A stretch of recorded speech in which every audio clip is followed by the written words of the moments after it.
Hello YouTube, this is Morgan Airspeed Prime here with my next The Dawn of Yangchen chapter analysis video. This one is going to be for chapter 2, which is called The First Step. So this is the last chapter that we got as part of the excerpt or preview for the book, so link in the description to the Gizmodo article if you want to read this one. After this, you will need to actually buy the book yourself to sort of follow along. Yeah, let's get into this. So very short chapter. It is 3 pages long. When we first got the excerpt, I thought that either they've only given us part of this chapter or we'll come back to this. It turns out, yes, we will come back to this. It is only this length. We'll come back to this later on in the book, but let's get into it. So the core of this chapter is basically Jetson helps Yangchen meditate into the spirit world for the first time. A big moment for Yangchen, who has felt, I suppose, for a while now, because of the whole avatar possession thing that keeps happening to her, that she, in a way, might be almost broken as the avatar. Can her powers work properly? And so for her to meditate into the spirit world on her own first time, no problems, great, fantastic. She feels like this avatar thing might work out. So let's get into the details. So we do a 3-year time skip. 8-year-old Yangchen to 11-year-old Yangchen. She does know she's the avatar now. Yangchen had known who she was for a while on an intellectual level and treated her avatarhood with a child's seriousness at the behest of her elders. So that's interesting. The involuntary bouts of vivid memory still occurred, so we see that is still happening. But they haven't really found a solution to it as such, so that is important to keep in mind. We get a quick moment that she reflects on when she spied on the leaders of the Western Air Temple talking about how to handle her, what to do with her with regards to the whole possession thing happening. And we get what do we do? And Jetson is the first one to answer. And she just simply says, the answer is we'll prevent her from hitting her head on the ground. And when the memories are over, we'll carry on. That's what she needs from us. So that's what we'll give her. Nothing more, nothing less. As if Yangchen needed another reason to worship her older sister. So very much this chapter especially. You got it from the first chapter a little bit, but you get it especially from this one. Yangchen really looks up to Jetson. This is a very close dynamic.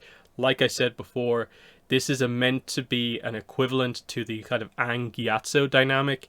And the way she defended Yangchen there with the elders, I think highlights that she's kind of proposing the idea here of, let's not take extreme measures to try and deal with what we might view as a problem. No, we don't know what's going on, so we deal with it the way we can. We prevent her from hurting herself while she's possessed. And once it's over, back to normal. Try and have as normal a life as possible. That's the way Jetson is looking out for her. So really, really nice stuff there. They do address the whole idea of older sister. And just in case you maybe don't have the full context for that and realize that that's sort of culturally just how relationships really are, I suppose, in the temples, they establish it here. Jetson wasn't related to her by blood. Maybe she was in the manner of 4th or 5th cousins, but it definitely didn't matter. And they just get across the idea. The girl who cut up the fruit in a stupid way, but at least gave you the symmetrical pieces, was your sister. The girl who showed you no mercy on the airball court and laughed in your face was your sister. Jetson was either the person who would listen to Yangchen cry with utmost patience, or the one who'd upset her in the first place. So highlighting the closeness of the two of them there. And then we get straight into it there. So it made perfect sense that Jetson would guide her through her first attempt at meditating into the spirit world. I like the description that they give of the idea of a spirit guide here. A guide was an anchor as much as a pathfinder, a calling voice in the darkness. And then we just get a scene of Jetson sort of just kind of trying to ease expectations here of not everyone who tries can meditate between worlds, so don't worry if you can't do it. You won't be more or less of an avatar or an air nomad or a person if it doesn't happen. But this is Yangchen's opinion on this whole dynamic. She says out loud, if you did it, I can do it. But in her mind, she's thinking, if you did it, I need to do it to become more like you. So that's that dynamic. So they're trying to meditate here in the Western Air Temple. So they go up into the meadows above the cliffs. They do bring up a point here about like, you in a way, like you might be asking why they didn't go to the Eastern Temple, which is historically known to be the more spiritual one. But they quickly just say that like the extra sanctity of the Eastern Temple was more reputation and less proven truth. So it's just as good to do it at pretty much any temple. So that's important. And basically there's a few little points here of just like say Sering and Dagmola are both there, but they're perfectly fine letting the younger air nomad Jetson be the one to guide Yangchen into the spirit world, which is a very, very interesting point, because this suggests that there are multiple people at this temple that potentially, like both Sering and Dagmola theoretically, could also act as Yangchen's guide, highlighting that there's a lot of people who are very spiritual and that it seems to be a more spiritual era, and you can meditate into the spirit world a little easier.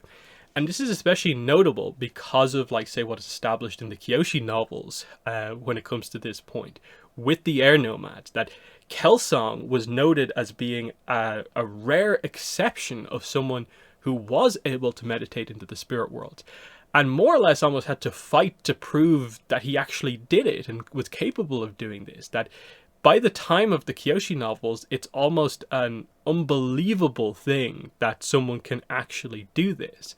So in the span of time from like young Yangchen to young Kyoshi, this goes from being a somewhat common thing that air nomads can do to being exceptionally rare, to the point where most people believe you can't do it. How does that happen, and how much time has actually passed? We don't know for sure. We can work a little bit backwards in that, obviously, say Kyoshi. So Kyoshi's like 17 when she hears about this. Karuk only lives to be 33. So Yangchen dies, it's obviously like 50 years pre-Kyoshi. The problem is we don't know how long Yangchen lives, but we assume she lives to be at least 50, 60, if not longer. So you're talking about at least 100 years, if not more, like closer to 150, if you establish the idea that Yangchen was known to be a great avatar.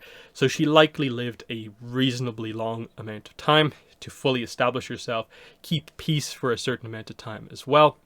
So in the space of like 150 years, give or take, the world became a whole lot less spiritual. And you wonder what the exact details of that are.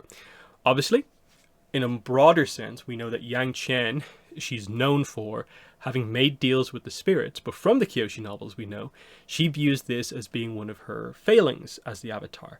That she sort of left the results of those failed dealings for Karuk to deal with. And it meant that Karuk had to deal with angry spirits where deals had been broken potentially multiple times. There was no talking to them again, and that's what caused what happened to Karuk to happen. And is it as simple as that? That in trying to create these deals got broken, and the mere existence of deals being broken made things worse than any potential spirit like conflict would have happened at the time. It's very interesting to consider in that, like, is it Yangchen's fault that this happened or what? And it makes me wonder, like, if we're going to like explore this potentially in the next Yangchen book and so on. But, you know, that's that. So, yeah, the meditation begins. They just quickly set up the idea that there's incense, wind horn, meditation bell. It's very similar if you go back and watch Legend of Korra, Book 2, Episode 9, The Guide, when Jinora helps to guide Korra into the spirit world. And, you know, Tenzin initially tries to do it himself, and they go over the whole idea of, like, this is how it's typically done. So that we see that done again, the sort of traditions of it. It's very quick. Yangchen's just thinking about, you know, smelling the incense, and then, boom, she's in the spirit world. Very cool scene in that it just happens straight away. And they note that it's important. Yangchen had performed a feat of avatarhood. It had not happened to her involuntarily. It had not struck her down like thunder between her temples. She had done it herself. So very important. Her victory, she did it, and she was beside her favorite person in the world to share the moment, Jetson. And Jetson's just kind of like, huh, first try. She's like, just like that, yeah, you got it first try. So nice dynamic between these two. Yangchen's kind of like, maybe I only remembered how to do it from one of the past avatars. But Jetson's like, no. Humility isn't more important than the truth. I think you pulled this off yourself. Very, very happy about this. The description of the spirit world seems to suggest that she goes into the spirit world in a very similar location to the way Korra goes in, that sort of general green area, the really nice part of the spirit world where everything seems to be rather bright. Over the hills of the spirit world, great winged whales, translucent and jelly-like. Bouncing mushroom released clouds of spores which turned into twinkling fireflies. And then we end on this very interesting note here. Yangchen asked the question, we're in, what do we do now? And Jetson gives a very interesting answer. That's the beauty of it. We don't do anything. There's no use to the spirit world. And therein lies the great lesson. Here, you don't take, you don't anticipate or plan, you don't struggle, you don't worry about value gained and lost, you just exist like a spirit. But they can explore, and so they go off to explore the spirit world together. Like I said, we will come back to this scene a little bit later into the book. So remember, I suppose, the situation here. That it's viewed as a success, a big moment, happy moment between the two of them, and they're off to explore the spirit world. But I want to talk about that quote from Jetson. There's no use to the spirit world. Like, there's no plans here and stuff like that. And it's very much highlighting the idea of like, what do the spirits do in the spirit world? What is their plan? What is their goal for their life, if you can even call it that? For basically immortal beings, what do they try to do on a day-to-day basis?